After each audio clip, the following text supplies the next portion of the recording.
One thing you're speaking to is something that is very important to this show, which is about the anxiety around being transparent about your finances. I mean, it's just it is the engine that powers most of these conversations. And from the position you're in, and of course you aren't able to sit and psychoanalyze all of these people who are saying all these negative things. But I'm curious, do you feel like the anger or the negativity that's being directed at you, is it more from I am like they're sitting there, I am mad that you have made me think about your finances, or I am mad that you spoke about your finances and people helped you? Hmm. There's like a spectrum of it. Some of it is just straight up resentment and like it feels weird to say, but like jealousy, right? That like someone sees an outpouring of support that they don't have or don't think they could have. And of course they're going to feel resentful about that. And like, I will cop to the fact that like, I am hyper aware that a lot more people than me need the kind of support that I've gotten, and a lot of them are not in a position to get it. And so some of that resentment is valid. It doesn't need to be directed at me. That's not helping anybody. But I absolutely agree that like, yeah, lots of people should be able to say, I need help. And most of them aren't going to get nearly twice as much as they asked for. Some of it is also like, I have spent my career poking the alt-right with sticks. And so I've got a lot of like hard conservative people who are looking for any reason to try to destroy me and are going to see any display of vulnerability as an opportunity to like dogpile on you and make it harder for you to ask for that help.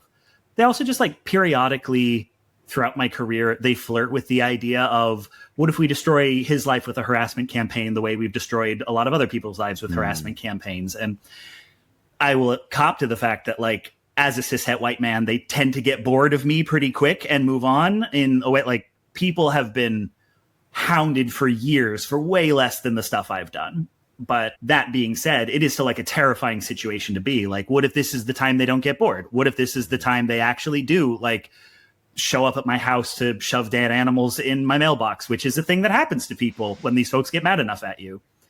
Some of it, I think, is just like an entitlement to content. This idea that like, if you are a creator of any sort, you should be working in a particular way. And that, you know, just the basic like capitalist mindset of if you are struggling, it must be your own fault.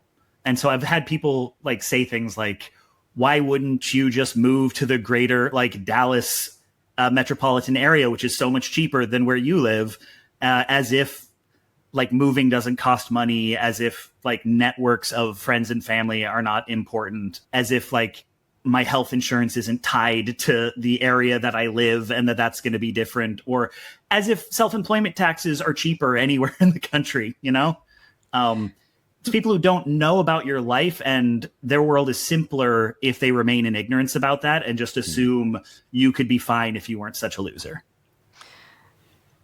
I feel like I need to do a couple things here. One is that I need to put y'all in touch with some better accountants, because there are ways around some of the freelance tax stuff, which is, you know, being an LLC or an S Corp. And I've been very fortunate to have inherited from my intergenerational wealth in-laws, like had a really good accountant that turns out actually per hour is not that expensive. So I can recommend him. Might be able to help you out. So many other thoughts. When I think in systems, and that's another thing that I feel like that's what my job is as well, what I've made my job.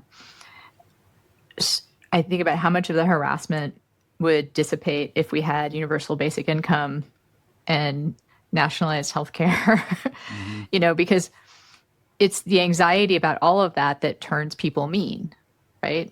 Like if other people knew not just like how you would be freed by universal basic income and nationalized healthcare, or more free, right?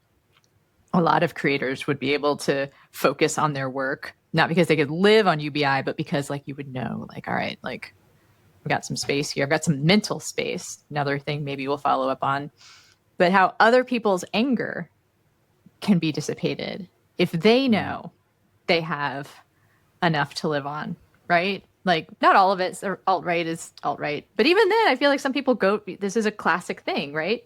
Like, people get radicalized to the right because they're experiencing capitalism in the same way that other people on the lower end of the economic and spectrum. Not I see you shaking your head a little bit. It's not always what happens. I mean, there's a basic sense of, you have to maybe start with. There's a head bob, not a head shake, I promise. Okay.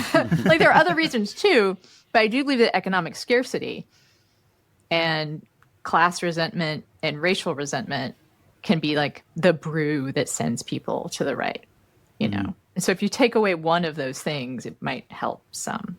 Like, yeah, always. I mean, like, it's why we talk about like intersectionality, right? Is like the way that people struggle on the axis of class, they are able to attribute the other resentments they have to that, right? It's like, oh, I'm broke, let me blame immigrants for it, as opposed to blame the systems. And it's not like that resentment of immigrants magically goes away without it, but they all feed into each other and amplify each other. And so anytime you take away one source of fire, the other fires like have less to feed on. That's how fire works. Fire burns other fire, right? It's a brilliant metaphor. You see why I make my living off of this. We've got a whole lot of fire. Like, we just did an interview where fire was like a good thing. So, but we contain multitudes.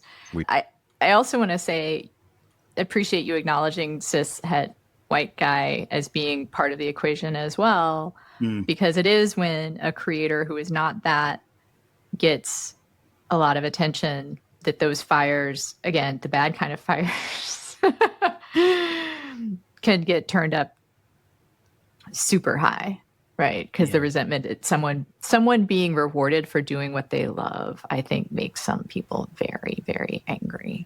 Yeah, people want you to suffer for your art, or at least suffer for the content that they consume. I think they also want you to be scared like they are. Scared to put yourself out there in a way that they might feel. And they can sometimes be resentful of people who fight through that anxiety and make something. Yeah.